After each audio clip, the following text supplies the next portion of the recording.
Sa first scene ng Voltes 5 Legacy ngayong araw mga daga, no, nagulat ako rito umpisang-umpisa pa lang mga daga, no, iniwan tayo sa kwento kahapon, no, kung saan nagbabakbakan itong kampo ni Voltes 5 at itong kampo ni Hrothgar. Dito nga mga daga, no, iniisip na dito ni Hrothgar na baka hindi na nila abutan, no, nila Steve, itong si Hrothgar na buhay o itong buong kasama ni Hrothgar dito sa himpilan nila, dito sa himpilan ng mga rebelde.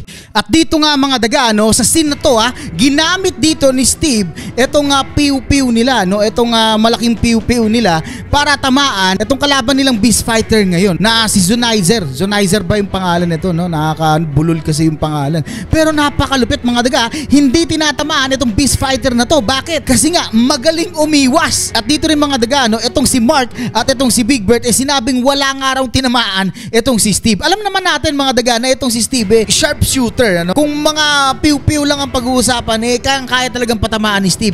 Isa lang ang ibig sabihin yan mga daga, itong kalaban nila, itong beast fighter na to mga daga, talagang napakagaling umiwas. At dito nga mga daga, no, itong si Zardos dito mga daga, parang tuwang-tuwa na, no? Parang iba na yung nararamdaman niya dito, ang pakiramdam niya dito mga daga, parang alam na niya na mananalo siya. Paski ako mga daga, napapaisip na rin ako kung paano nila tatalunin to, kung paano tatalunin to ng Voltes team, itong beast fighter na to. Kasi alam naman natin na patapos na itong kwento na to, at tingin ko rin mga daga, no, baka ibigay na sa atin ng GMA yung pinakakaasam-asam natin na laban. Kumbaga yung matinding laban, no, yung gusto kong maramdaman na laban. Hindi ko pa talaga fully napanood ito mga daga, pero yung intense na nangyayari dito talagang napakaganda na. At dito rin mga daga, no, makikita natin habang sinasaluduhan ito ni Zandra at ni Draco itong si Jomfre, umalis itong si General Homsak dito, ano. Si General Homsak dito mga daga, napapaisip na naman ako. Napapaisip ako na baka may gawin na naman tong kasirauluhan. At alam din natin sa anime na meron talaga tong gagawin kasirauluhan.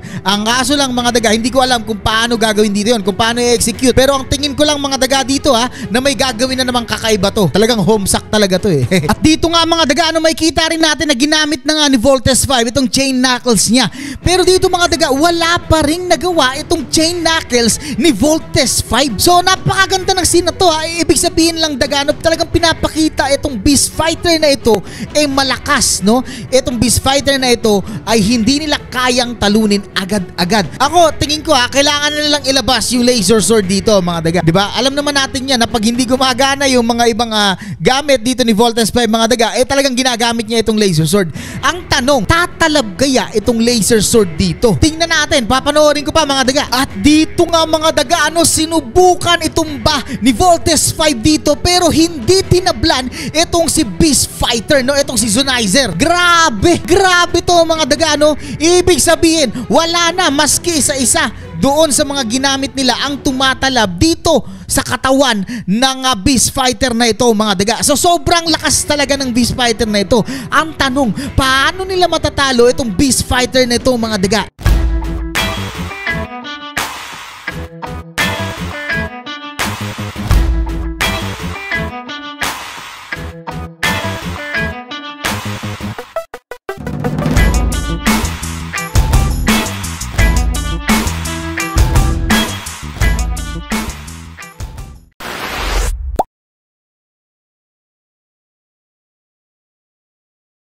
At dito nga mga daga, sa sunod na scene, makikita natin na lumulusob na itong mga sundalo ng mga taga-Busan dito sa himpilan ng mga rebelde mga daga, no?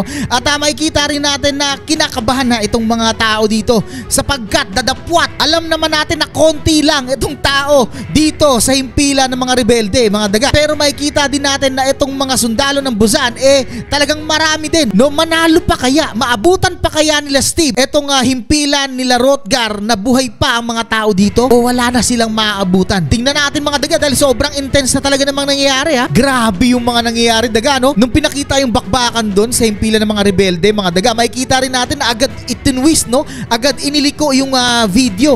Talagang ipinalit ka agad doon sa laban naman ni Voltes 5 dito sa beast fighter, sabay pinakita si Draco.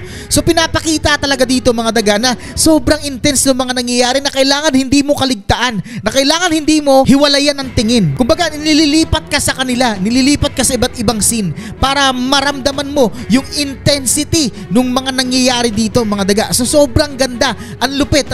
At dito nga mga daga, kinakausap dito ni Zardos itong Voltes team at sinasabing hindi na daw nila talaga nila matatalo itong Beast Fighter na to. Nag-aaksaya lang sila ng oras. So dito mga daga, nakikita ko naman na itong si Prinsipe Zardos dito talagang sobrang ano na eh. Alam mo yung pakiramdam niya talagang panalo na. Kasi wala na eh, wala nang tumatalab eh. Maski kung ako si Prinsipe Zardos dito mga daga, iisipin ko talaga na hindi nyo na matatalo yung Beast Fighter na yan. At siguradong luluhod na ang mga tala. Diba ganun na yung nararamdaman dito ni Prinsipe Zardos mga daga. At dito nga mga daga, ang ganda ng scene dito, no? Nakalingkis na itong Beast Fighter dito kay Voltes 5 mga daga. At makikita din natin na sobrang naihirapan na itong Voltes 5. Alam nyo ba kung anong pakiramdam nito daga? Ito yung sinasabi ko na scene, no? Na pag may mangyayaring ganito, dapat ipakita talaga nila. Diba marami na kasi akong sinabi na katulad nung ibang Beast Fighter na nakalaban nila, no? Yung tipong parang matatalo na sila dun sa anime. At ginawa nilang live action pero hindi natin maramdaman yung parang matatalo na sila. Pero ngayon mga daga, nararamdaman ko yung pakiramdam na parang natatalo na itong Voltes 5. So mga daga, ito yung sinasabi ko, dapat ganito. Dapat ganito talaga ibinibigay sa ating mga viewers mga daga, no? Kasi nga yung expectation din natin tumataas, di ba? Kasi binigyan nila tayo ng malupit na intro eh. Syempre ako, katulad ko, ako mga daga, mag-expect din ako na akala ko ganun talaga, di ba? Yung mga dapat mangyari. Isa lang naman hiling ko dapat iparamdam nila sa atin, no? Ipakita nila sa atin yung itsura ng Voltes 5 na talagang matatalo na. Dapat ganun talaga mga daga. At ito nga, dito nakita ko, no? At naramdaman ko yung eksenang yun. Yung tipong wala na silang ligtas mga daga. Hindi na nila alam kung anong gagawin at hindi na nila alam kung paano paaalisan itong sitwasyon na to. So napakaganda ng scene na to mga daga, no? Para sa akin ha. Pero kayo i-comment nyo sa baba kung ano masasabi nyo dito sa scene na to. Comment nyo yan ha. Grabe yung pati dito mga daga, no? Ito yun eh. Ito talaga yung sinasabi ko eh. Ito yung dapat ganito. Yung tipong matatalo na, di ba? Natatandaan nyo pa ba yun yung isda, no? Yung parang karpa na parang maraming tusok-tusok. Di ba dapat tinusok yun sa dibdib? Pati yung kay Soldier. Dapat ganon, yung tipong ipiniramdam sana sa atin doon, yung mga bagay na parang ganito, yung tipong matatalo na sila, yung wala na talaga, di ba? At saka mas maganda pa sana yun, no, kung yung sungay nung isda nakatusok na. At saka yung no, yung sa mata ni Steve, no, dapat pinakita talaga na halos malapit na kay Steve yung pantusok na yun, yung sungay nung isda. Ganon sana, no. Gusto ko kasi makita talaga yun mga daga. At saka marami pa tayong hindi nakikita dito mga daga eh. Katulad nung mga pag-vault out, di ba? Yun yung mga sinasabi ko, si Octo nga, hindi pa natin nakita na kinuhaan ng pyesa. Marami pa, pero dito satisfied naman ako. Hindi ko lang alam mga daga kung may kita pa ba natin yung ibang scene na ganon, ano? Marami kasi talagang scene na nawala. Yung mga iconic scene mga daga, kaya hindi nyo ako masisisi. Syempre, ako as a Voltes 5 fan, syempre hinahanap ko rin talaga yung mga iconic scene na nangyari sa anime. Oo na, alam na natin na pag-adaptation iniiba, no? Nakailang beses na akong ulit niyan. Pero nga mga daga, hindi mo mawawala sa isip ng ibang fan na gusto nila makita yung mga pangyayari na yan, no? Katulad ko.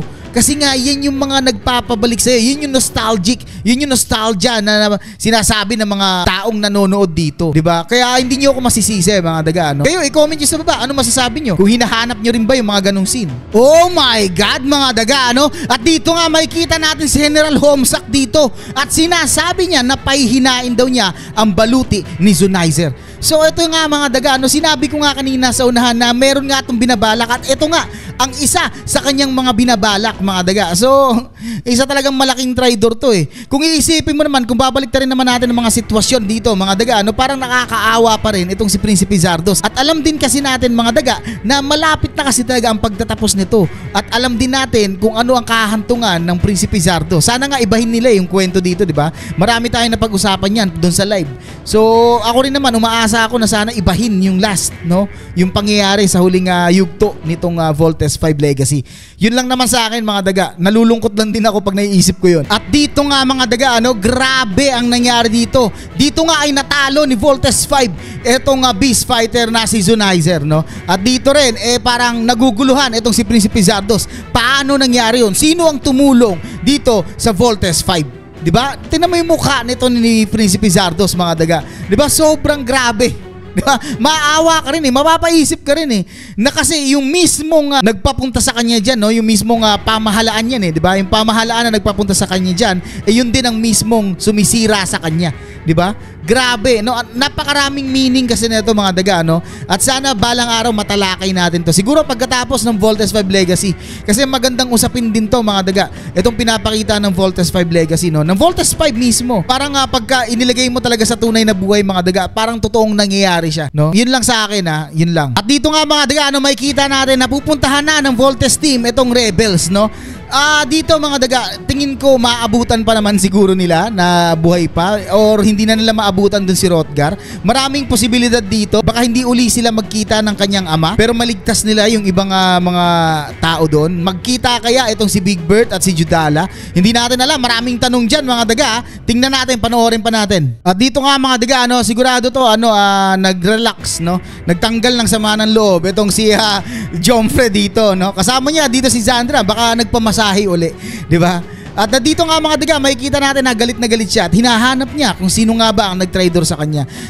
Naano lang ako daga, no? Ang daming pumapasok sa isip ko ngayon, no? Na pwede talagang mangyari sa tunay na buhay. Nakakalungkot lang kasi talagang nangyayari to. Ayoko munang i-comment kayo, i-comment nyo sa baba kung ano yung tinutukoy ko. At dito nga mga daga, eto talaga sabi ko na di ba? Sinabi ko to kahapon na itong sa Xander pupunta to sa planetang Pilipinas. At dito nga magkasama na, no? Si Homesak at si Homesak number 2. Grabe, talaga nagkita sila dito, ha. Talagang sinundo niya itong si Homesak dito, si General Homesak number 1.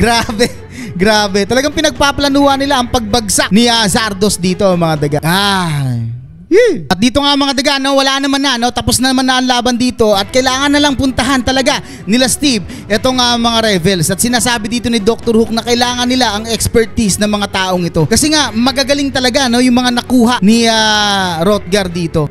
Yung mga kasama ni Hrothgar mga daga, hindi ko alam kung mga kasama rin niya yon doon sa Buzan na nagtrabaho kay Zambojil, no? Kasi magagaling din talaga di ba? Pinapakita lang niya yung mga dapat gawin at ginagawa na rin ng mga tao na yun. So ibig sabihin may mga alam din talaga yun. Lalo na yung mga nandun sa Solar Bird kasi wala siya dun di ba? Binigyan lang yun ng parang kopya o kaya yung dapat gawin. So magagaling, matatalino talaga. Kaya at kailangan talaga nila yun dito sa planetang Pilipinas, dito sa CBN para mas lalo silang lumakas. At excited na ako sa Solar Bird. At doon nga mga daga, nagtapos ang episode natin ngayong araw. Woo! Grabing episode to mga daga, Halos hindi ako pinahinga dito di ba? Ayoko na sana nga i-review Gusto ko muna panoorin ng buo pero wala, sabi ko maubusan ako ng oras kaya kailangan isabay ko talaga maubusan ako, baka alauna ko na ma-post or alas 2. Pero napakaganda talaga nitong episode ngayong araw mga daga. So kayo, ano masasabi niyo sa episode ngayong araw? I-comment niyo sa baba. And syempre mga daga, huwag niyo kalimutan mag-like, share, and subscribe kung gusto niyo lang naman. At syempre mga daga, sa mga gustong umorder ng MTCL lanyard, available pa rin yan Yung link nasa description, nasa baba lang, silipin mo. So paano ba yan mga daga? Kita tayo ulit hanggang sa susunod na video. Peace!